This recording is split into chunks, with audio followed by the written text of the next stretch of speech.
Welcome to the Sleeping Barber podcast. It's budget season, and we know what that means. The gloves come off. On today's episode, we are joined by Grace Kite, founder and economist at Magic Numbers, to discuss the nuance of budgeting, how to approach it, the value of econometrics, and so much more. Let's get into it.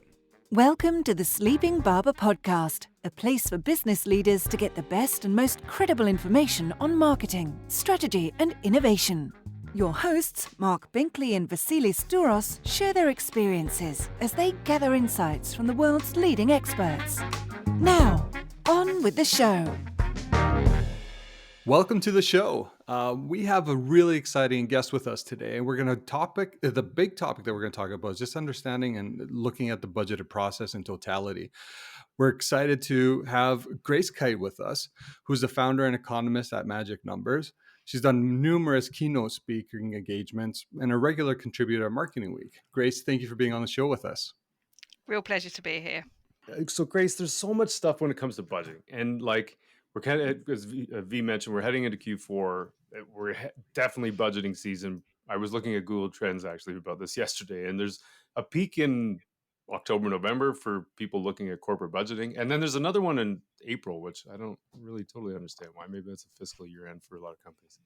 But anyway, a lot of people are going to be talking about budgeting, and there's general rules of thumb that you hear about marketing all the time. Like a 5% of the total revenue is supposed to go to a marketing budget. There's a whole bunch of other sources out there. I found a Deloitte CMO survey for B2B brands. They're talking about 10 to 15%. Generally, there's experience that I've had in the past where like CFO just tells you what you're getting, and then you have to try and make an argument some other way to get additional budget or whatever. So, maybe let's start there. Is from your perspective, looking at, you've got this ARC database, which maybe you could talk about, and I don't know if that's connected necessarily to the rule of thumb, or if you see that playing out in real life. But is there any evidence to validate a 5% rule of thumb of revenue going towards a marketing budget? So yes, there is evidence on this, and the evidence comes from meta studies. And by meta studies, I don't mean things about Facebook and Instagram. I mean where lots of different studies have been done. Where lots of different studies have been done, and they've been brought together. I actually got a mate at Meta, and he says it's a real nightmare because every once in a while they want to do a meta study, and then they can't talk about it because nobody knows what they're on about. Poor old Harry and his research team. But yeah, so there are these studies that exist where people have done advertising evaluations, and then across lots of different brands in lots of different places, and they've brought them together, and then they've said, well, what happens as budgets increase? What happens to return on investment or other outcomes that you're looking for? I think return on investment is probably the one that most people are looking for. It's value for money. That's important unless you've got more money than sense, I guess. So these meta studies exist, and there are a few of them. We have one ourselves at Magic Numbers that we've developed with the IPA, the Institute of Practitioners of Advertising in the UK, and it's called ARC, and that stands for Advertising Research Community, because what it is we've got kind of a load of people that do research and evaluation together to put their studies into a database, and what we've seen is that on that advertising to turnover ratio you were talking about, actually there is in our database there is a clear maximum of ROI as that advertising to spend ratio increases. What you see is, if you imagine a chart, it's always funny doing, if you ask a data person onto a podcast and they try to describe a chart, right? Have you had that before? Yeah. Draw like air charts all the time. Yeah. I'm going to try and describe a chart for you. Hopefully a simple one. But on the x-axis, you've got advertising to spend ratio. So what proportion of my turnover should I spend on advertising? Then on the y-axis, you've got ROI.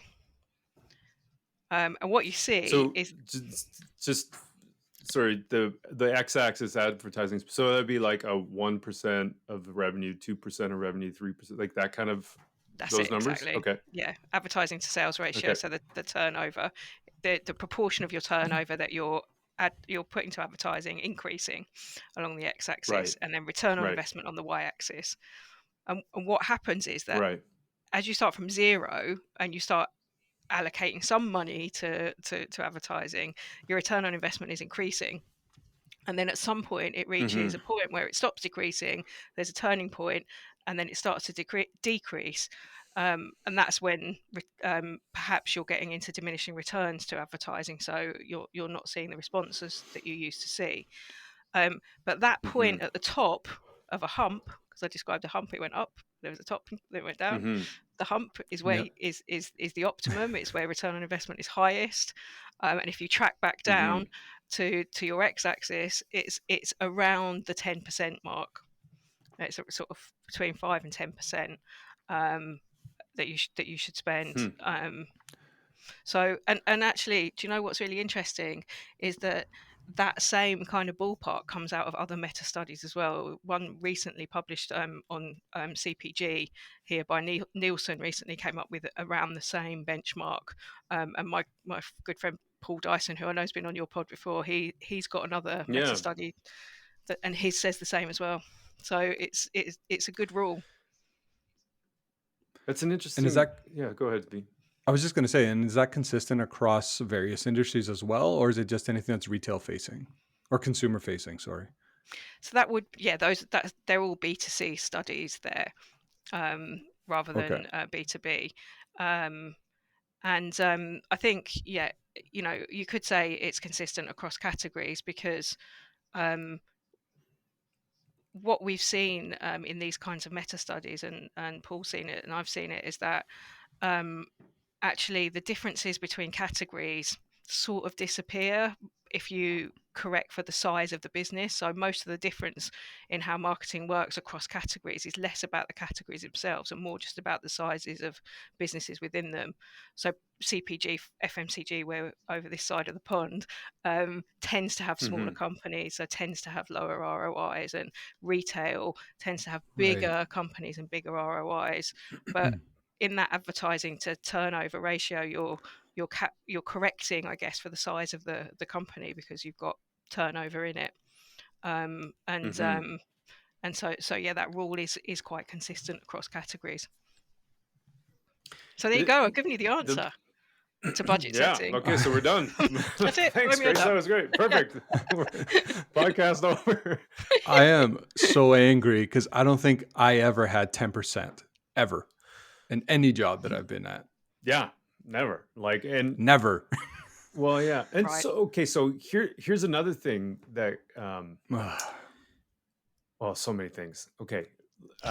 You've got, let's say let's just, for argument's sake, I'm gonna use simple numbers. So we're talking about, let's say a company makes $100 in revenue. 10% would be $10, if my math is right. So you're saying that probably your maximum ROI is going to come from taking $5 to $10 of the total revenue of a company and putting that back into marketing. Yes, I'm nodding. Which is all fine and good. So yeah. Grace is profusely we're nodding. doing visual graphs, and we're doing descriptions, visual nodding. signs of recognition. So we've got $5 or $10 that we can play with, but then how do you spend it, and how do you justify it? Because there's also within that could be salaries, it could be media, it could be creative, and I don't know if there's evidence here, but it that's also one of those questions that come up, what's the best way to spend that? I know there is some information that you have, and we'll get into this more later, but that's a real budgeting problem. I think once you can get a number, that's one step, but then how do you allocate that within the budget is another part. Yeah, absolutely. The allocation question is one that we work through with clients all the time. And I think what you would ideally want to do is use your best performing channel as much as you can until you reach that point of diminishing returns. Until you've done, say radio is our best place to do an advert, and so you do as many ads on radio as you can until all the people that listen to radio and who might possibly ever buy your product have heard it often enough to be convinced if they're going to be. And then you would want to use the next best performing channel up until that comes into diminishing returns and so on. So that's the real ideal way to allocate, but it does take a certain amount of serious measurement to know all of that stuff and to be able to do it that way. Yeah.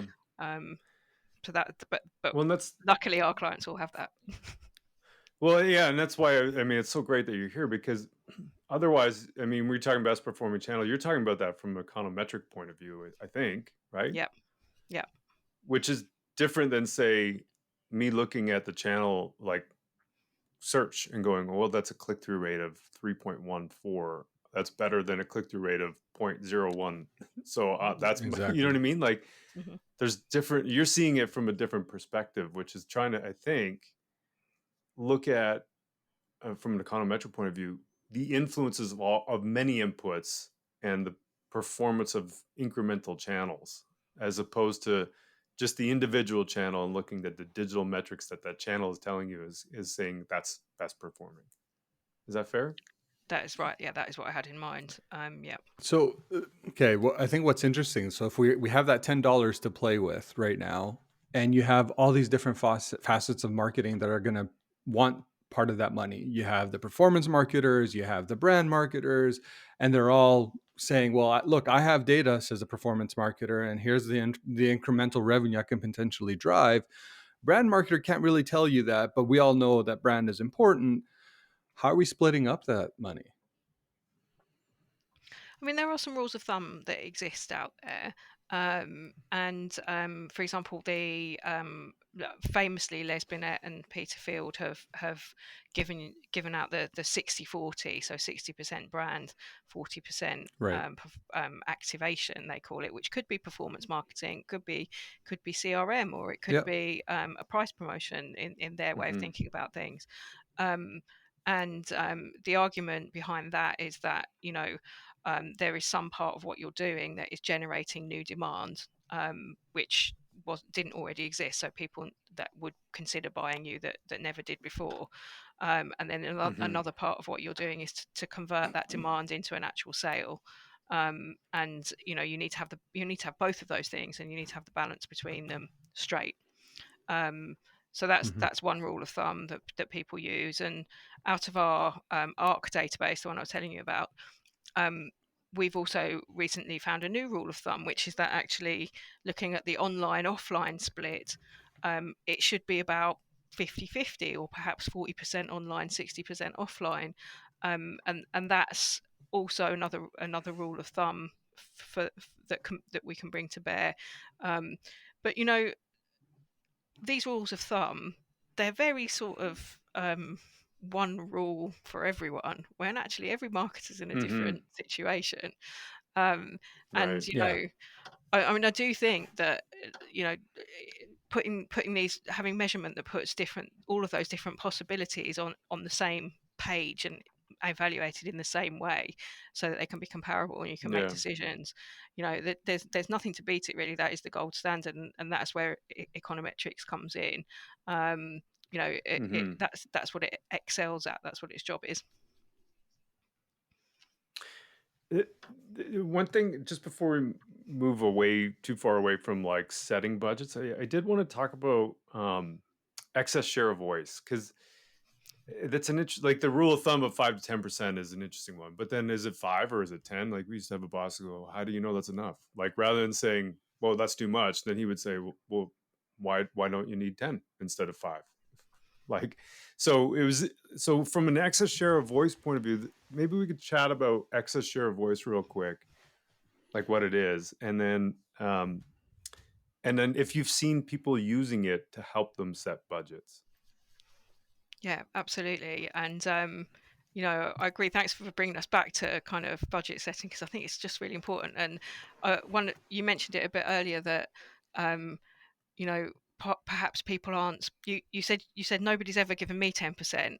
Of revenues, and I think that's happening everywhere. I think the evidence is that marketers are not getting enough of a budget, and most people are underspending, or they're leaving money on the table, and by not having the size of budget that they should have. And we've seen a report on that by Nielsen here in the UK really recently. So I think it is really important, and that kind of rule of thumb about spend sort of 5 to 10% to maximize ROI is one way of looking at it. The other way of looking at it, you're right to say, is this excess share of voice versus theory, and the theory goes that if you want to grow, you should spend more than your competitors do. So in that case, your share of voice would be bigger than theirs, and the idea is then that that will mean that your share of market will grow, because across lots and lots of industries and throughout history, there is a sort of long-term equilibrium in the way that markets work, where share of voice and share of market tend to be equal. So if you want your share of market to grow, then the thing you can choose to do is make your share of voice bigger. And this is a way of working back from, if your CEO or your CFO, who won't give you the 10%, says, I would like to have this much growth this year, which they do, you can then go, well, in that case, they do. You can then say, well, in that case, if you want your share of market to be this much bigger, your share of voice ought to be this much bigger. So, we're going to need to outspend the competitors by this much. So that is a one way of making that argument. I worry about it because, again, it's something that's very simple, and that the world that we're living in at the moment is one of quite extreme uncertainty in terms of economics, and the last few years with the pandemic as well.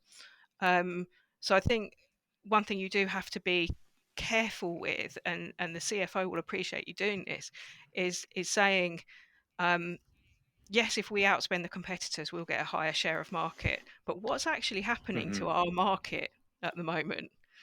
And say if I would like my share of market to be 5% more, what's that actual really worth in terms of hard cash?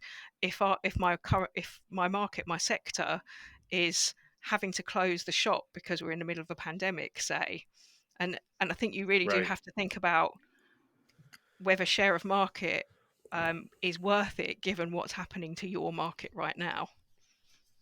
Right. Yeah. Well, it's interesting because we were talking before about Sleeping Barber and why we have the name and stuff. And we were saying there's so many things about marketing that are connected to things that aren't associated often with marketing. And as you were saying that, I was thinking about, you really do have to have a pretty good finger on the pulse of what's going on, like the market orientation and the trends and the forces that are affecting the market. Because, like, fine, you can say, well, we'll drive market share, give me more money. But to your point, if you're saying that and not paying attention to what's going on around you, you may be setting yourself up for failure. Yeah, because if the market, if your market, your category is going off a cliff, and hopefully nobody's is, but that did happen in COVID, then a share of it is not that valuable. And I mean, and the example I've given is looking backwards because it was very extreme and very clear to see there. But looking forwards, even do you have a worry about inflation over there in Canada at the moment? Oh yeah. We've got a Yeah, big yeah. worry about inflation. Yeah. It's a problem, but the thing is with inflation is actually it benefits some categories, and it's damaging to other categories. So if your product is a necessity and your prices are going up, and prices everywhere are going up, you could actually benefit from an inflationary environment. Whereas there are obviously a lot of other categories where general inflation is meaning consumers are struggling, so they're not going to buy your product, and you need to know which of those you're in when you're doing your share of voice, share of market, because if you're in the one where the market genuinely is just going to be in a complete slump because of what's happening in the outside world, then spending loads of money to get more share of market just might not be worth it, and you're better off to save the money till next year. That's an interesting point, though. Like when you would have known this when we had first met, but I was working in the airline industry, and we're amidst essentially COVID, and what we had to do, obviously, is reduce marketing budgets and whatnot. Now, the age-old question becomes like, well, if you stop investing, how do you continue to build those mind structures when things do come around, right? And naturally, marketing will always be one of the first budget lines that is cut in those crisis moments. So when we're looking at and assessing, say, a market and understanding, like, yeah, maybe we can benefit here from this inflation, if you will, or you're on the opposite side, is there a rule of thumb, like how much to reduce marketing if you need to reduce it? Or it's because I feel like what happens is like it just gets cut from finance because they're just trying to protect the bottom line as much as possible. Yeah, I don't know that there's a rule of thumb about how much to cut, but I think there's some pretty clear things about which things you should cut and which things you shouldn't. And so there are some types of marketing spend that are kind of the equivalent to having the lights on, that need to be there for you to be available to customers. And an example of that might be SEO, or making sure that you're on that first page. You might need to do that with a paid search ad. So that is an example of something where if you switch it off, people aren't going to be able to find you, and that's something like not keeping the lights on, and you shouldn't really do that whatever happens. The other ones that I would say you protect are the ones that, particularly in this moment, are the parts of the marketing budget that actually support people's willingness to pay a high price for your product. It really is true that sensitivity to price is a marketing outcome, and it is something that to some extent with some people, marketers can influence it and can change willingness to pay a high price. And right about now, that feels pretty critical, and that's the bit that I wouldn't cut. Great point. Thanks. To go back to something you said before, leaving money on the table. There's a couple of examples that I can think of specifically that occurred to me. So trying to make that argument for why 10 or why 5. A while ago, I was working with a client, and we had a couple small towns, and we were trying to do a paired market test to see how much we could drive new client registration. And so we set up 2 paired markets, and we did like a crossover kind of thing. We're running ads for a period of time in one market, not in the other, that were paired, and then turning it off for a while and then flipping them. And so we had 2 markets set up like that. And we're like, okay, well, this is a good, like, we spent a lot of time thinking this is a good way to look at incrementality, not just like media performance, but incrementality. There's probably flaws in my thinking here, but that was our idea, or in the setup of the study. But that was the idea. At the end of the program, we realized there wasn't any real major difference between the 2 in terms of registration. But then we looked at it and we're like, budget, right? We spent the equivalent of like $1,000 per month in these markets, where if we had thought about it, like a billboard in that market, or one ad in a cinema in that market, or an ad in the local paper of that market. These are not big markets. Probably would have been thousands and thousands of dollars, not the 1,000 that we had planned for. And so, like, at that point where I was like, well, did the test fail, or is it that we just never gave it enough chance to win? You know what I mean?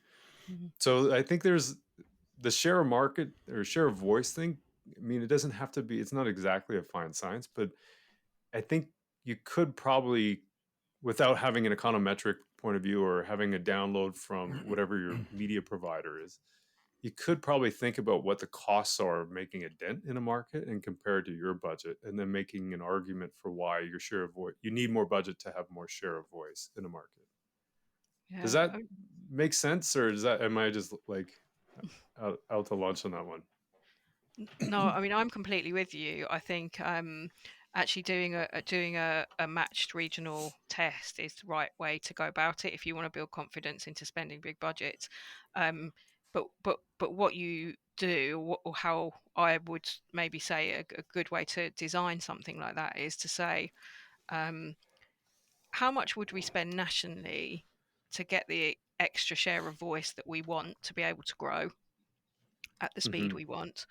Um, and then what kind of coverage of the national, picture would that look like? What would we do? We'd maybe do this TV, and we'd maybe do these billboards, and we'd maybe do some radio, and we'd have this stuff online. Um, and and then you do the same as that, but just in one region, so that you do have something that is equivalent to what you want to do in the bigger plan, but just in one area. So that I think that's the way to do it. And the other thing I would suggest is that you give it some time as well. So after Right. you don't evaluate it immediately after that billboard Yeah. comes down. You give it some time Right. to work Yeah. Fair because enough. Yeah. Um. Yeah, it's super interesting. Like like how to set. But the other one that I was thinking about too, like that you talked about with excess share of voice, and we're kind of getting into that when we're talking about, well, like reach versus frequency, right? And so I was thinking about LinkedIn. And so one of the things you can do with LinkedIn, at least, not all channels, but you can kind of get this with some traditional media channels too, is an estimated number of people reached. And so, that's what it was. You were talking about, or maybe it was V talking about radio before, but just reaching people, or no, one medium. That was what you were talking about, one medium.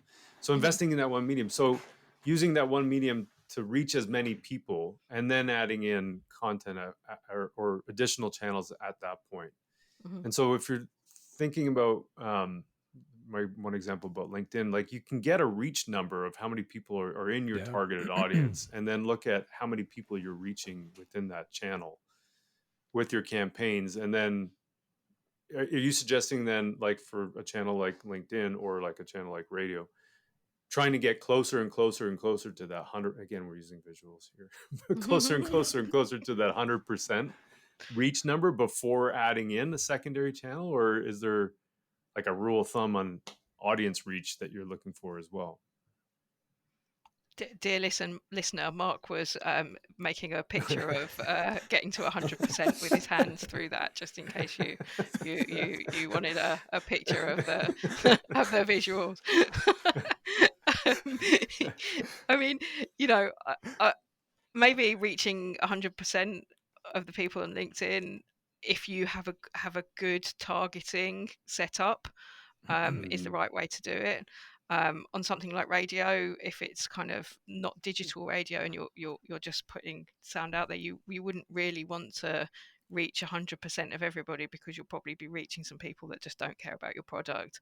So Right. media planning is it's a profession, isn't it? And I Yeah. don't claim to be a media planner, but there's ways of sorting out what the reach and frequency ought to be, Yeah. and of testing different assumptions on that for a given circumstance. I remember we had Nicole Hartnett from the Ehrenberg and Bass Institute on, I want to say three episodes ago, so to speak. And what was interesting is we posed the same question, reach over frequency. And she really summed it up really nicely. And she said, if you have $2 and every household represents $1, you move that $2 to reach, not one house twice. So instead, $2, you go for two homes versus one home twice, because reach still trumps frequency when you're looking to, I guess, grow that pie or even grow that share. So I think I've kind of used that mental soundbite is like, well, prioritize reach over frequency. If your budget allows it, then you start looking at those frequency rules of thumb, like 3, 5, 6, whatever it may be, depending on the channel. But I think that was an interesting take, and I wonder if you have any studies that support that as well, or you've seen something similar.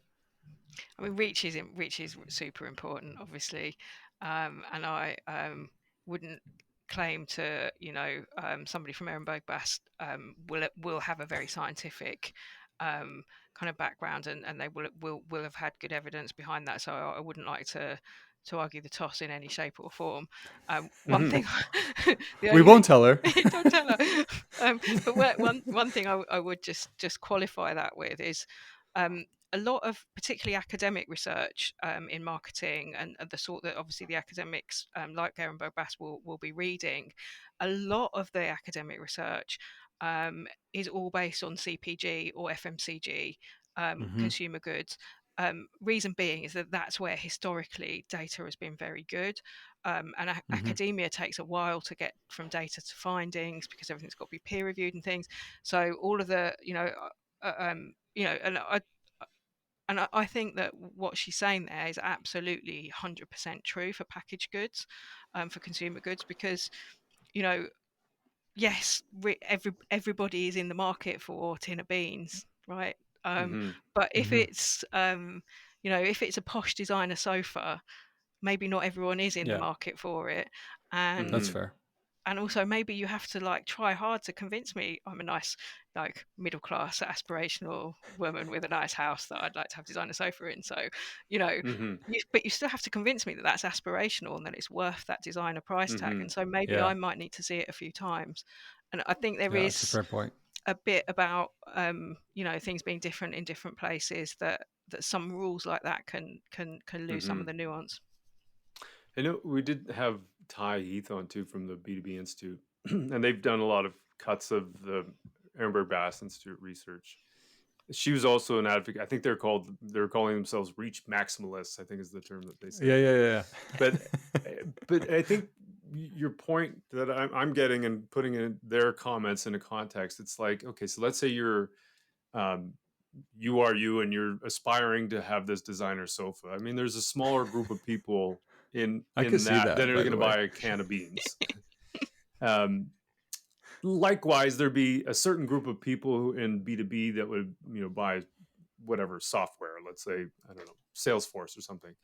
But I think the idea of in both cases is be clear about who you're trying to reach and reach as Hmm. many of them as you can, because you don't know who's buying when, maybe is a way to say it. Hmm. um, and then always being on, so that you're just not like turning on and then shutting down. I think that's a good idea in general as far as planning. um, Grace, you mentioned something about like the split, and so maybe we can talk about like how you like, a bit more on you are what you measure, and there's some things there about like how to allocate budget. We were talking about CPG, cost per acquisition. We were talking about incrementality.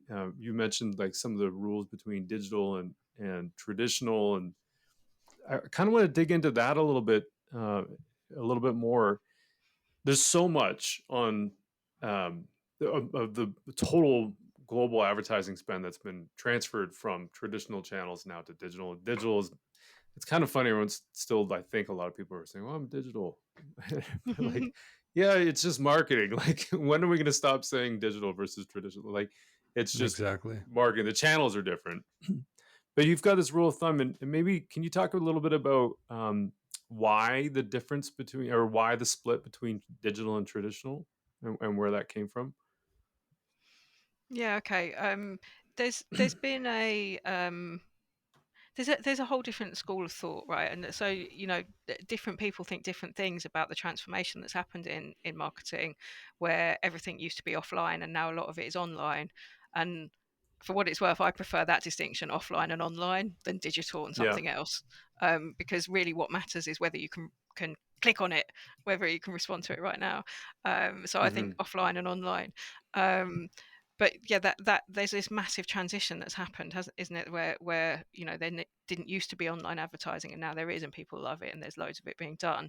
um, and there are some kind of critiques of that have been around, and that have said, well, since all of that's happened, we've lost some of the storytelling in advertising, we've lost some of the persuasiveness in advertising, and we've lost some of the creativity and there's been some evidence, particularly coming out of the UK, saying that amongst award winners, that's led to that at the same time as this big switch to digital, there's been a reduction in effectiveness. And people bring those two things together, and there's been this big school of thought that therefore digital isn't really good for effectiveness, or online isn't very good for effectiveness. And the debate's been called the crisis in advertising effectiveness. And actually, I have quite a different view from that, and the view I've got, and it's based on data coming out of ARC and also my own experience of living through those years, is that actually, online isn't per se, the existence of online isn't per se damaging to creativity.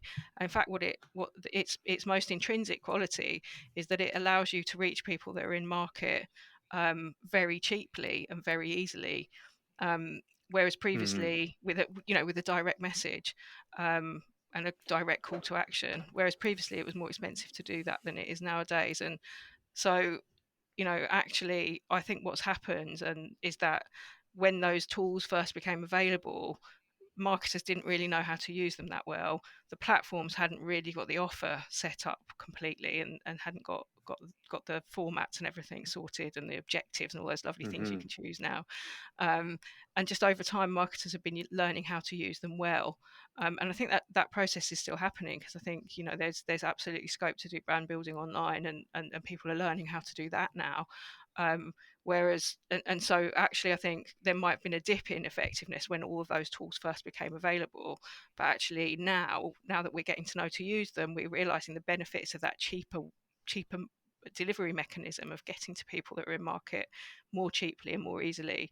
And so we're actually seeing return on investments improve, and that's absolutely what's there in the ARC database that I was telling you about. At the moment, it only covers UK cases, but we want to get the rest of the world in eventually. Yeah. Well, it's also interesting for me, just in general, like there's a lot of people in the UK that are in this effectiveness space, like yourself included, and like trying to figure this out for whatever reason. Like, keep going. I mean, if it's all that Please you have, do. like, this is great, because I don't know if we have anything quite like this in that database in Canada, and we're probably just a rounding error anyway for a lot of people, but yeah, it's valuable to have it. And I think there's lots of evidence anyway that would suggest like people are people generally around the world in terms of consumer behavior. And so the products might change and that kind of thing, but the insights are still good. And even thinking back to like my days in pharmaceuticals, like there was a thing that we talked about all the time, physicians talked about all the time, about evidence-based medicine.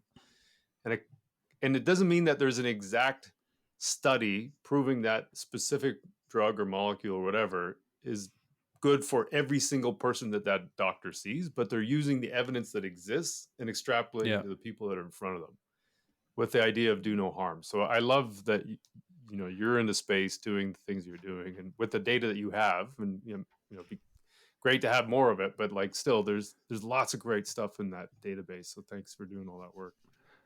The only thing I wanted to add to that is it's fascinating that right now it almost feels like there was that digital boom, if you will, digital marketers, the early years where it was being hailed as like that silver bullet. Here's the best way to, get your message out there, really measure how your campaigns are doing and whatnot. It's almost like the industries collectively went too far to the one side versus looking at it. What made marketing unique was the storytelling.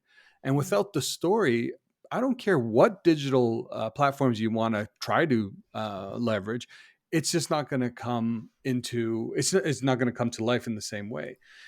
And what I picked up on what you said is like, well, you can still use digital because now we have a way of targeting people that have either shown intent or elicit a specific behavior. And that is something that never existed in the toolbox. So use it for what it can do. Don't use it for what it can't do. If that's, I see you nodding, so I think I'm on the right track there. It's a very visual podcast.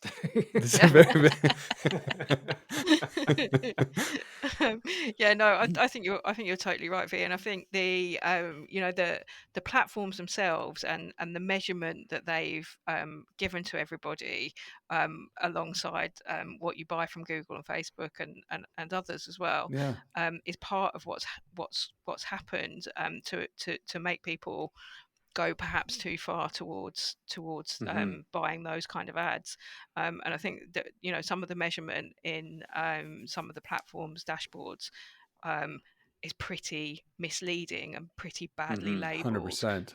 Um, and I think that's something we all need to learn, Yeah. and marketing will have another transition once that message all cascades down and everyone gets it.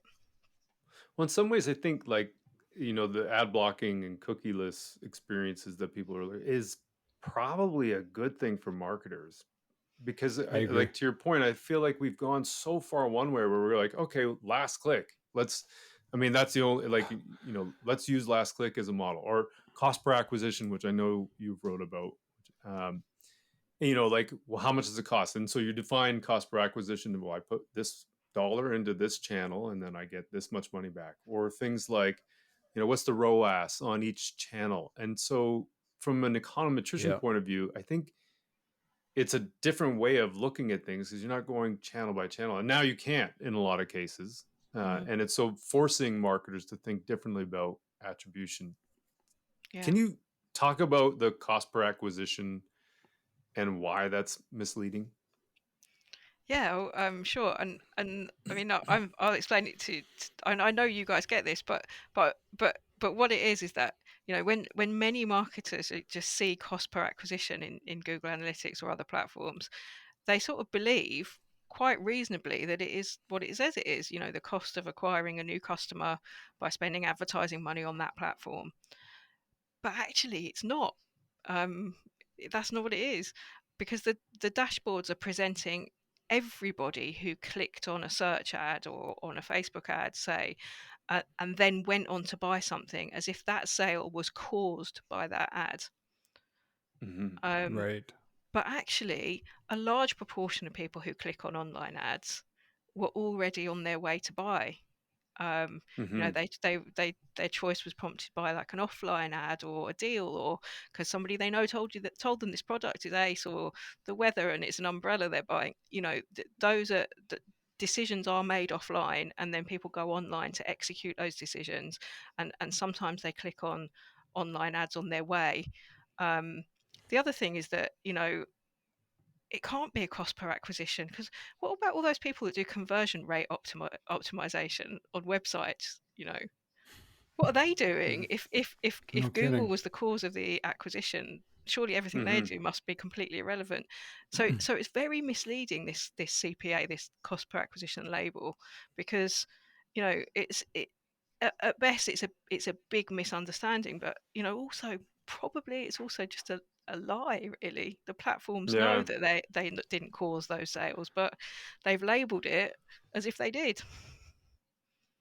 Man, I love exactly everything that you're saying there, and it goes back to Mark. You would have remembered this in our previous lives when we're talking to Google. It's like when you're looking at search, what do they recommend? Well, first of all, make sure that you're bidding on your own keyword and make sure you're maximizing that. Right? Anyone that's looking for you, you should make sure you're making it easy for them to find you. And then you look at things like your generic keywords and whatnot. But the nuance there, and it's exactly what you said, if people were already on their way to me anyway, so if you're in Google and you're typing in, Lululemon, for example, well, I would argue the branded keyword is probably less important there when you're looking at incrementality.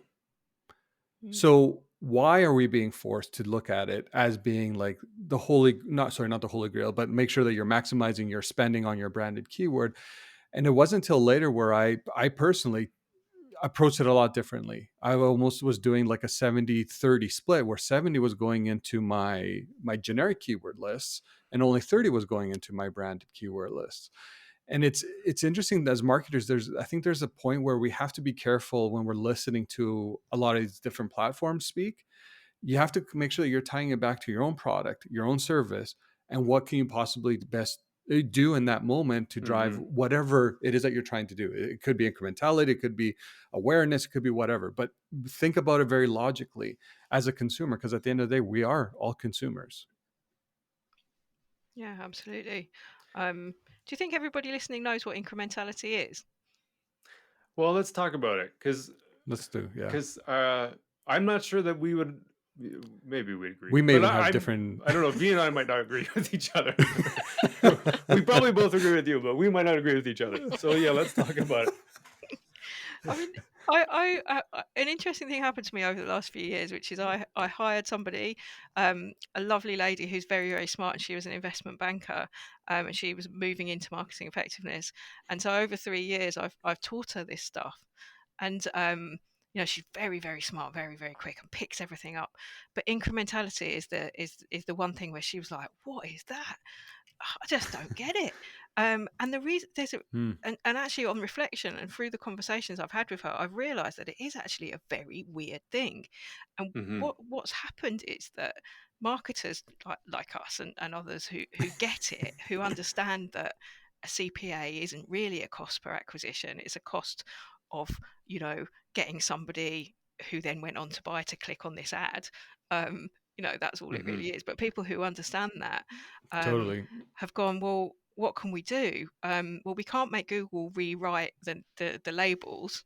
Um, so we've invented this concept of incrementality, incremental sales, and cost per incremental acquisition. And so when I tried to explain it to this lovely lady, I said, look, if a sale that's caused by an ad is incremental, it means it's a sale that wouldn't have happened without the ad. Mm-hmm. It wasn't going to happen anyway. Um, and she just sort of laughed and looked at me and raised an eyebrow and went, "What? So if it isn't incremental, how is it in any sense caused by the ad?" Like, so the word incremental, it just is a very strange thing that we've had to. It's a kind Mm-hmm. of tortuous kind of innovation in language that we've brought into Mm-hmm. marketing to solve the problem of the platforms basically lying to us. That's an interesting take. That is an interesting take, and I'm not going to say I disagree. I think it's language that we've been. I got to be careful how I say this, but it almost feels like it's language that we've been forced to use to make sure that we have a seat at the table. Because if marketing can't help with driving revenue or incrementality or some of those things, you lose that the reason why are you there, right? So I think we use that word very loosely to kind of show that, with that 10% investment, we know that Mm-hmm. we can drive X amount of sales. And of those sales that maybe would have naturally happened, we can maybe plan that 5% is incremental to what wouldn't have been Yeah. potentially. And it's funny with the terminology here and the way of thinking. How do I say this? So thinking about the Ehrenberg Bax Institute again and some of the stuff they're talking about, penetration, market penetration. Penetration leads to loyalty. Loyalty is predictable based on your market share. And so I find it interesting because historically I would have said, like back in the day when V and I were working together, I would have said, well, let's put more money into, say, search because especially on a day like Black Friday, like your search ROAS per channel, like as a channel is crazy high. Retargeting ads, crazy high. But those are like more heavy buyers. And they're heavy buyers today. But if you're talking about incrementality, I'm thinking now about penetration, which are people who are not heavy buyers today, or maybe have never bought you today. And so by design, you're trying to reach people who aren't going to show a high ROI. And so your cost per acquisition and your ROAS and metrics, they're going to be awful. But I look at that now as like, that's where your future cash flow is coming from, as opposed to the ones that are buying already today. And related to branded keywords, I almost think about. I don't buy branded keywords because I feel like you're going to get them anyway. Like they're on that path of they've searched my name. I'm coming. I'm gonna go buy that thing I'm searching for by name. Yeah, I think the only reason to buy your own branded keywords is if your SEO is bad enough that you're not on the first page, Right. or if Right. you want to really control the landing page, so you want to make sure where Right. they land, and you can do that a bit better with Yeah. branded search than you can with SEO. I think that's the only really reason to buy them, and the sophisticated online e-commerce brands that we work with have branded search as a very small proportion of their search budget. Um, so I think that's right. But I think what you were saying about actually, if you want penetration and you want to reach out of the set of people who are going to buy you anyway or who are loyal to you anyway, you almost do want to choose for a low ROAS, which seems really, really weird. But actually, um, what I can tell you from what I've seen across lots of different e-commerce brands that we work with at Magic Numbers is that if you do let Google optimize for ROAS, so you choose a ROAS rule for your search buys, and let the algorithm do it. We sort of say we'll talk to clients and we'll say, well, how do you buy your search? And they go, we've got a ROAS rule, and if it's more than $4, then if the CPA is less than $4, then we let Google do its thing.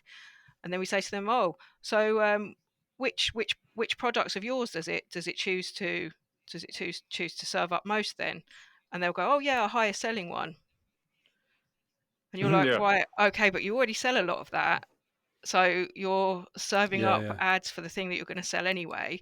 But what about these other things that you sell that are really good that people don't know about and Don't see. don't see? And actually, when you use econometrics to look at the effectiveness of generic search by keyword, what you find is that the keywords that are most incremental are the ones that brand is not already known for. So, for example, if you're a clothes retailer that's branching into beauty products, the highest incremental returns are available for the beauty stuff, not the clothing that you're already known for.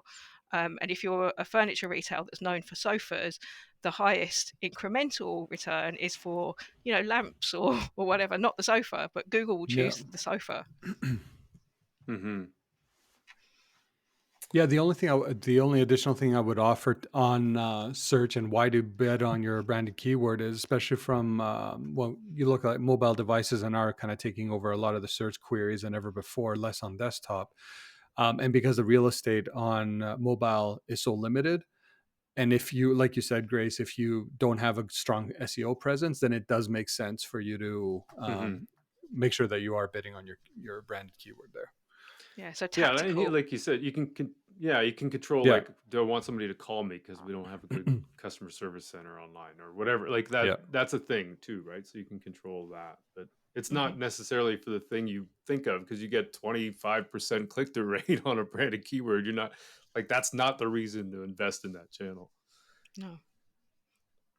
So is there a way to, in your opinion, to measure the efficacy of marketing holistically? Because I know when we're looking at from a channel perspective, it can be misleading. I love your take on CPA. I think you're bang on that. It shouldn't be a metric that we're driving any meaningful decisions from. What can marketers be looking at? I mean, I might be a little bit biased on this one, actually, because I spend my days building econometric models and have a team that do that. But that is the gold standard. That's the way to do it. And actually, econometrics is getting more and more affordable. It's getting quicker. It's getting more agile, and particularly for e-commerce businesses that are experiencing the types of things we've just been talking about. Actually, data off the back of their websites and data off of Google and Facebook and the other media channels they use is like really standardized, and it makes the process of doing econometrics a lot easier than it is for bricks and mortar businesses, and that does make it a bit more achievable for smaller and well, for everybody really. It just makes it more achievable for everybody. So econometrics is having a bit of a renaissance, and quite rightly so.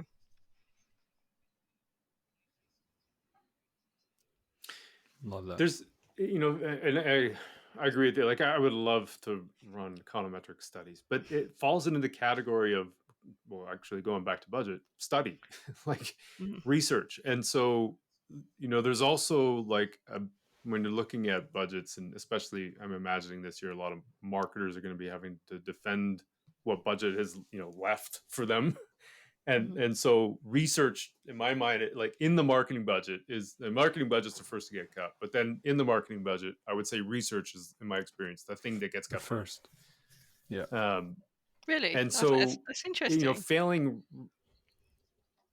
Yeah, I don't know if that's just like, yeah, I think that's when I was selling media, it seemed to be, I would say, ad spend was cut right away. Mhm. When I was buying media and managing budgets, I'm still am now, but in general, like I think research often gets cut, or it's harder to even make an argument for why we need to do it outside of like, well, you can just put people on that within the team and then do some research on your own. But it doesn't give you the econometric skill set that you need to do the type of things that you're talking about. It's so funny you say that, and maybe this is a cultural thing because we're obviously in different parts of the world. But what we see is that actually, out of everybody in the advertising kind of and marketing ecosystem, research consultancies and particularly econometrics are the kind of most insulated at times of recession. And in the UK, I mean, I've lived through a couple of recessions, and econometricians are still busy.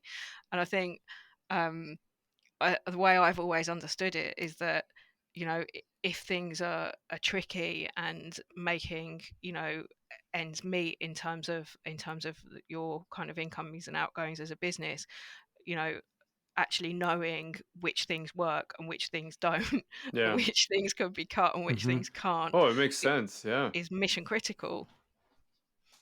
Yeah. And It totally our makes advice, sense. Yeah. yeah, absolutely. And it's not just, I mean, it's a bit self-serving, but my kind of advice would be that, any media and advertising budget, if you spent 2% of your advertising budget on research, that you would quite likely see 10% improvement in your next advertising budget that you spend the following year, because you'll be able to improve it that much, based on a proper evaluation of the first one. Just along that line of thinking, like if let's say you didn't have an econometrician on staff, or you couldn't hire someone like yourself to do that, like, is time like we talked about that a little bit earlier in the podcast, but you mentioned time, and I feel like that's also a good thing to consider when you're trying to talk about defending budgets, because you don't buy that couch today just because you saw the ad today. And so thinking about expectations, and when you're talking about defending a budget or asking for budget, I think there needs to be a conversation about an ROI related to time, whether it's incrementality or whatever, but related to like 6, 12, 18 months as opposed to today, because we have a sale target today. You know what I mean? Is that a thing? Yeah, and that share of market thing we were talking Right. about earlier, there's definitely a time dimension in that, which is, that if you are louder than your competitors now, the growth will come over the next year or 2 years. So that's when you've got to expect to see the return. Yeah. And you're right, and again, this is partly to do with having measurement that seems to be always on, however wonky it might be, that people have got impatient to know, and actually waiting to give it a proper chance to do its job is something that's difficult. And we do a project this side which is all about what's the right metric to watch when you go on air. And it's all about looking for metrics that move with advertising and that also signify a long-term response, or something that's going to be a lasting response. and you can look back and say, Mm-hmm. based on your history, which are the metrics that have been really useful for you to watch, to know what those are. And it might be awareness, it might be consideration, or it might be certain type of behavior in the search Mm-hmm. environment or on your website. And actually, that's something that could be really useful then, because people can see something that is responsive and signifies a long-term response. So that kind of finding the right metrics to watch, we have quite a lot of takers for that project, because actually it allows you to know if something's working straight away. Mm-hmm. Mm-hmm. Yeah. One of the other things we're talking about as far as measurement, and you mentioned this earlier a little bit, but I just want to dig into it a bit more. The decreasing price sensitivity, like, I mean, at the end of the day, everyone's trying to shoot for a profit, or maybe not everyone. Sometimes it's just about top line revenue, but in general, it's about profit. And so, how have you seen marketers influencing that price sensitivity? So, like, it's not always about reaching for the discount; it's also about providing added value, added benefit, and for that sofa that you want to get. I'm dying to know what kind of sofa this is. Uh, Please send a picture when you buy it. It's very glam. yeah. I mean, it's a good question, actually. And I mean, I was recently thinking about this in terms of what is it that makes people pay more for a particular product. Um, Mhm. and I've realised that there is a pattern everywhere you look, if you're looking for it, which is that branded products, things that have been specifically marketed and probably had some brand building, sell for more than those that haven't. And that is true across all categories. You've only got to go and look in, your supermarket, and you'll see it. And to give you an example, I recently kind of did a search on an online supermarket for tonic water, to make a gin and tonic with, Mhm. and said, looked at prices, and the pattern that I found was that the branded products all sell for double the price of own label in tonic water, um, but the strongest brand in the category is selling for nearly 5 times as much as as as own label is, something that's not been Hmm. marketed. And look, Mm-hmm. the products themselves might be of different quality, and some genuinely might be Mhm. worth paying more for. So in my tonic water example, there are two brands in that kind of just quick look at prices, that actually do make a lot of effort on ingredients. So one called Fever Tree and one called London Essence, and both of them make quite a lot of effort on ingredients, and they probably do objectively genuinely taste a bit better. Um, but of those two, Fever Tree still sells for quite a bit more than London Essence does, and you've got to ask yourself why. And if you were in the UK, you would know this because you know Fever Tree. But their ads, Mhm. they do brand advertising, and their tagline is, "If 3/4 of your drink is the mixer, make sure you mix with the best." So Hmm. that is a bit of advertising that's signifying quality and giving you a reason to pay more for it. And Fever Tree, Mhm. actually, I love Fever Tree. They're one of our clients, and I'm a big fan of them. They're very good at marketing, um, and they really invest in their brand. So if you were to go to a country pub on a sunny day, in the UK, you would see all the beer garden umbrellas have got Fever Tree branding. And also, if you went up to the bar, you'd see there would be drink mats with the Fever Tree logo on it. And if you ordered a gin and tonic, the barman would not only make you a nice gin and tonic, probably put some fruit in it, and it would be lovely. He'd also put the little glass bottle that the tonic water came out of, Hmm. next to that on the bar, um, in, next to the Mhm. Okay. gin and tonic, with the label pointing outwards. And the reason why that barman is doing that is because Fever Tree have been round and trained him to do it. And that's Right. how keen they are in their brand and how it appears to people. um, and Hmm. that's why they can charge more, because people are loyal to that, and that they've experienced it, and they've seen all those lovely things, and that this investment into the brand pays off. Mm-hmm.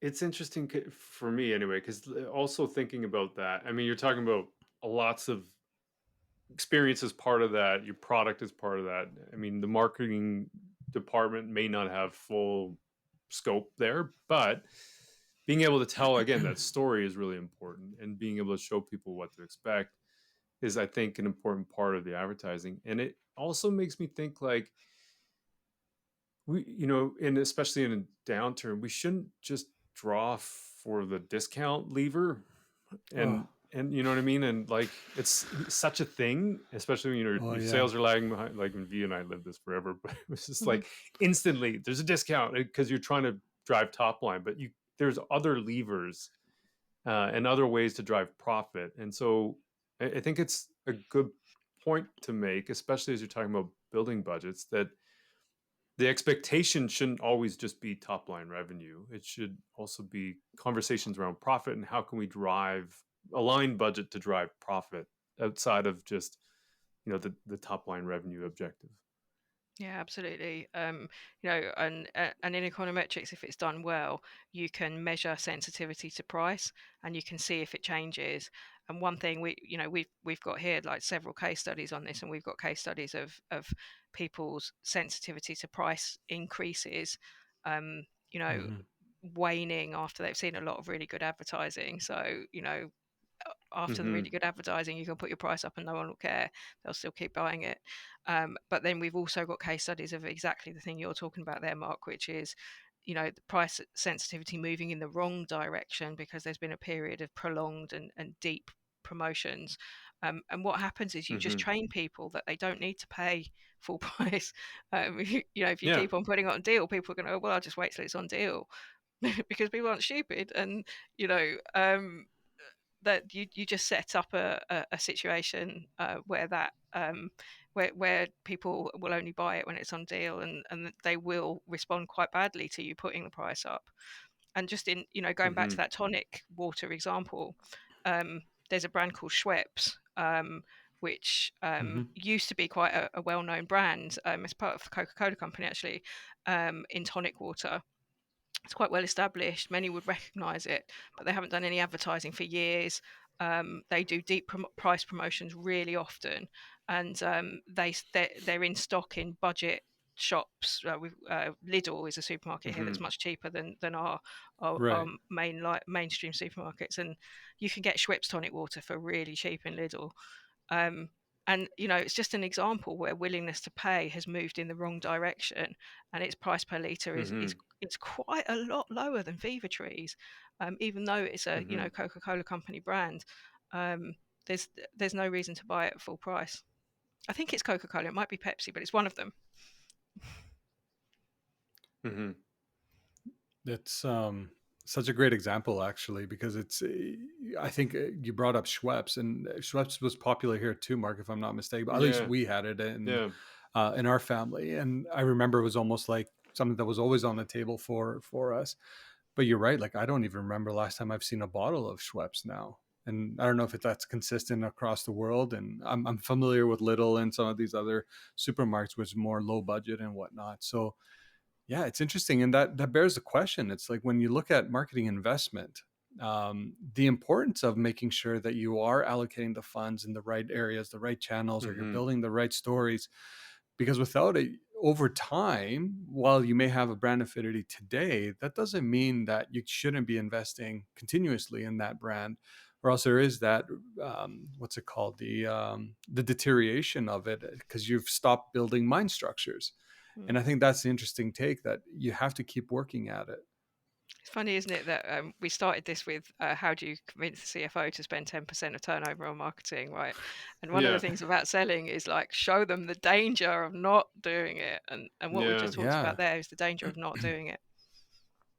Well, and it goes something that we talked about at the very beginning too was the 60-40 and balance. And that makes me think about like part of the job of especially the budgeting process is to talk about, I think, both sides of marketing. There's the realities of today, so the short and then the long, which is Hmm. building, the price sensitivity. I think it's important that we do try and balance both and understand that business has a need to drive Yeah. profits today or revenue today Yeah. and in profits tomorrow and revenue tomorrow. So I think splitting the budget in terms of that 60-40 split, as a rule of thumb, whether it's 50-50 or 60-40 or 40-60, whatever, it kind of, at least by differentiating those two things, it gives you reasons to do both of those things, which you can build that price sensitivity, the brand recognition, those kinds of things. And you can drive revenue today or capture ROAS, do all those things that we were talking about before. That may be misleading overall, but are like important for today at the very least. Yeah. Absolutely. Grace, this has been super fascinating. Yeah. Sorry. Yeah, this is super fascinating. Let's wrap it up. I really appreciate your time, and I know this is just amazing conversation. So thank you for that. How can people find out more about you and like the work you're doing? I love people to connect with me on LinkedIn, and whenever I publish something interesting or find something new in data, I always put it on there. You can also follow me on Twitter, and if you ever need any econometrics magic numbers. Perfect. I love that. We'll add some links into the show notes too. So thanks again, Grace. Much appreciated. Thank you. Time for the post-pod discussion with Mark and V.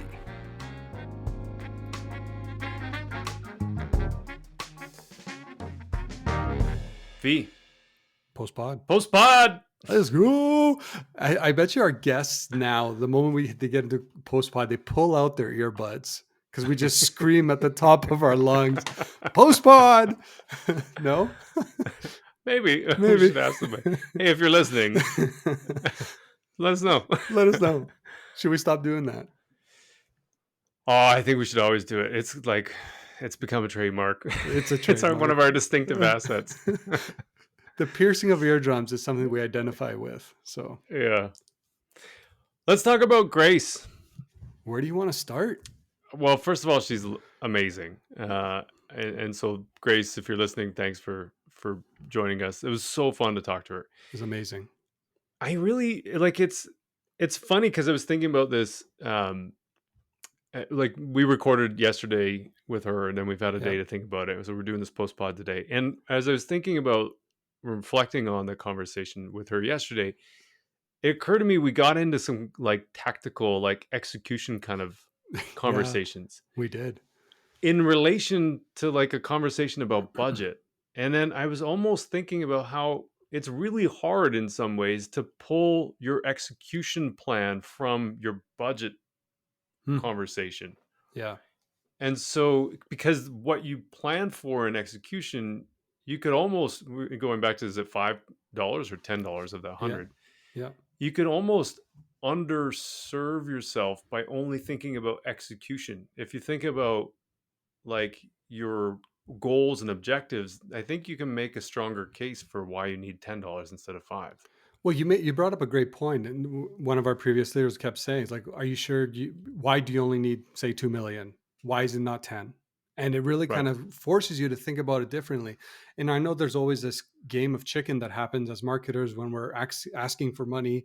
At the end of the day, it's just like, well, hey, you're only going to get this. So I think we've been burned so many times. We naturally lowball ourselves, saying, hey, you know what? You gave us 5 million this last year. I'm going to try to go for 7. I will probably get 4. So the plan behind that is literally more closer to that 4 to 5 million instead.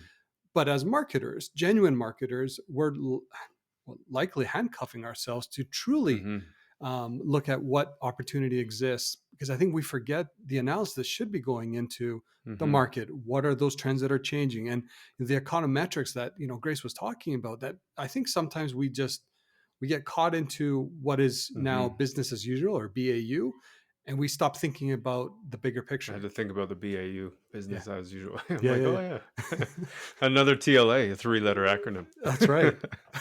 The consulting space is getting me, I'm telling you. Yeah. So, I mean, what for you, V, what were some of the big like ahas, would you say? Well, I have my notes here, and I really was gonna, at the end of the pod, I was gonna say, here's a quick summary of everything that Grace said. So I have like 5 about parts. She said, spend about 10% of total revenue or total income. Right? That's about Mm-hmm. like how you're planning your budget. The second is you split that up. You can use, the 60-40 rule that exists. Of that Mm-hmm. spend, you have that 50-50 rule, 50% Mm-hmm. online versus 50% offline. Or it Mm-hmm. could be, you can tinker with that. But always make sure that you leave 2% of your budget for research. For research. So Yeah. I think for There's a me, lot of numbers we're throwing here. everyone Can we, following that. can we go back to $1, $2? But I think in a very succinct way, like there is an art to budget planning, For sure. and I think we were saying it a little bit earlier. Sometimes I don't think we do enough work up Yeah. front to actually go and defend our budgets or what is that we want in Yeah. those forums. And I remember we talked to Dave, we've talked around like the languages that it's required internally, or Yeah. why, for example, accounting or finance doesn't get on board easily. And it's these little things that I think are basically, um, what's the right word here? They really kind of converge in one moment to Mm-hmm. actually then try to sell the idea of why we need to Yeah. overinvest in a recession or not, or whatever the case may be. Yeah.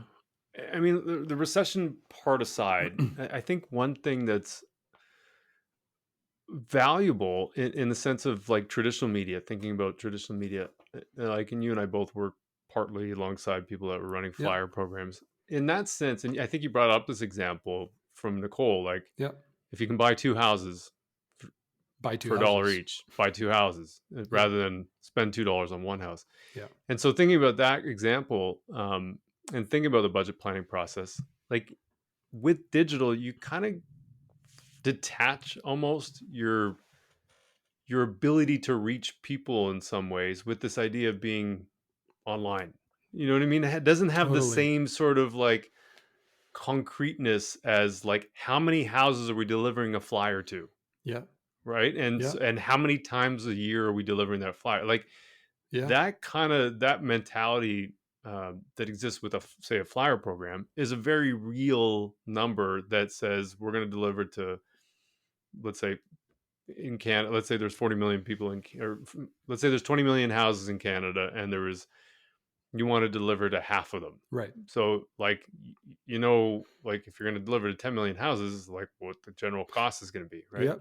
Yep. So you're delivering to half of the population. Whereas online, it becomes a little like fuzzier Yep. because some of the channels don't have like a single view of a user. Yep.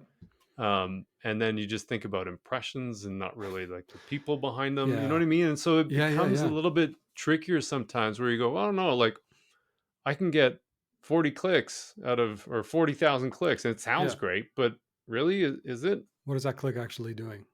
Right. Yeah. The impression is also a great conversation point where I know early on impression was a huge KPI digital marketers around and agencies would use and really kind of flaunt to say like, oh my gosh, I got you 100 million impressions. Mm-hmm. Then came into question the quality of those impressions. And then all Yeah. of a sudden it's just like, oh, wait a second. I Are don't they need, fraudulent? is it fraud? Is it Yeah. that, is it the log out page on Facebook that no one ever logs out from? Is it MSN? Yeah. Like it's some of those really understanding like the quality of your audiences. And I think, Grace touched on this as well. Like I think with digital marketing, there is this sense of while you can find numbers, concrete numbers to kind of show performance and whatnot. Mm-hmm. Actually, you even mentioned this. Is like when we're talking about like a conversion rate or a click-through rate of 0.15 is better than 0.03. Yeah, I Mm-hmm. guess, but it's zero. It's not even 1%. Mm-hmm. It's a statistic, like it's insignificant statistically, right? No one would ever bring that up. So when you're trying to then take all this data that you have and you're basically trying to inject that into your process of budget planning, you have to, I think, step away. You got to be careful, like how far can that data actually dictate your execution versus coming at it from the top down and say, okay, what is it that we're trying to achieve? And then what's the best medium or the best way of doing that? And the prep part you were talking about before, what I started thinking about there was again the conversation that we had before with Dave Bunce around financial metrics and the language of business as opposed to the language of marketing. And I think it's probably like right now Yeah. specifically, is probably a great time to start brushing up on our financial language. Well, Ty even 100%. mentioned it too, like, Yeah. because we need to talk about things like we're investing here because of future cash flows. So it's going to, in a B2B world, we're driving pipeline, right? Mm-hmm. And we're creating demand for our pipeline, which is Yeah. representative of our future cash flows. And so less about like, how many impressions and how many clicks we're going to get, and more about what the business really cares about. I think that's a really good takeaway from me. And to Grace's point around ROAS, like we get caught Yeah. up in those ROAS We do. metrics as opposed to like incrementality, new customers, Yeah. acquisition of customers for growth, Yeah. for market penetration, for market share, as opposed to like the things that are probably just converting existing buyers And it's that why seem she great digitally. totally. And it's Yeah, why she brought up ESOV as a KPI instead. right, Right. And I think right. that's something that we have to start factoring in and start deviating away from some of those traditional metrics that we lean on because we believe it's telling a story. Mm-hmm. It's not telling the entire story though. And I think that's where we get caught up because we can kind of show correlation. I spent this was the return on ad spend. Right? Mm-hmm. How are you actually factoring in totality the expenses of the platforms, Mm-hmm. of the manpower? So what is your actual ROI or your ROAS? Because it's Mm-hmm. not the same. And Mm-hmm. we've both read The Goal, because it was Yeah. part of the class that we were taking there at the University of Fredericton. And what's interesting about The Goal, when they're talking about like identifying what is that one KPI, and the protagonist obviously was going off and talking about operational efficiency, a whole bunch of other things. Those who have read The Goal would be able to relate this. But after going through this thought process, immediately dawns on him that there's only one goal, and it's revenue. It's for the business or the organization to drive revenue. And I think the more we think about that as marketers, that at Yeah. the end of the day, our contribution to anything that we do is helping our organizations drive revenue. It becomes our jobs become a little bit easier, and we have to stop hiding behind our own metrics. Well, and to extend that part of around revenue, like I think even more about profit, Yes, because and kind of connected with what Grace is saying, like we can influence we the can. perceived willingness to pay or the perceived value of a product, and therefore the willingness to pay of a customer Yeah, by doing things like not showing discounts and defaulting in that and providing information about why something is of value, not just low cost. yeah. And so profit really is a huge factor in that equation for me. And interestingly, I was talking to my wife about this because probably around the time I was talking to or reading that book too. But she's an accountant, and so I was talking about like just numbers that were funny to me. And I think there was some financial formula I just didn't quite understand, and I was drilling her on like revenue versus profit. And she's like, actually, I don't really even think about that. For me, it's about cash flow. Mm. I'm like, Mm. oh, interesting. I mean, it's partly the role that she's in, that she's Yeah, only yeah, kind of yeah. really focused on that. But from an accounts payable, accounts receivable kind of point of view, like cash flow matters a lot. Oh, And, yeah. like that eventually leads to profits and And that kind of revenue. stuff. Yeah. But I mean, a lot of cases, like that's a really important driving factor. And so thinking about, again, the pipeline as cash flow is Mm-hmm. really interesting. And in terms of talking about budgets, like putting that conversation in that kind of context, I think it's in a more I'm going to try it this year and see how it goes. But I'm suspecting, or I suppose that, or I'm expecting, I should say, that's the right word, that I'll have better conversations with the CFO this year than I've had ever before. Well, I think it naturally shows interest and intent. And I think what that will give you is when you do come back and you make a recommendation from a budget perspective, knowing that there's been alignment on what the overarching company objective is and that you're aligned to Mm-hmm. that. Let's not forget, like there's a huge relationship play here as well. And I think it's one of those things where if you've done your time, you've spent time with, for example, the CFO, and you're understanding his world and his or her world and what it is Mm-hmm. that they're trying to achieve. Well, then ultimately, when you make a recommendation, then it's naturally, Mark's coming from a good place because he Mm-hmm. knows what the struggles are or what we're facing.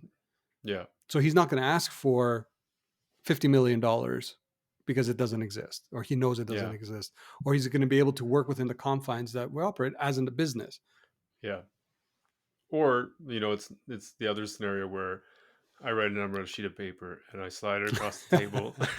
Please do and that. Then she writes a number on it and then please do that. It's like cross out mine and put in another.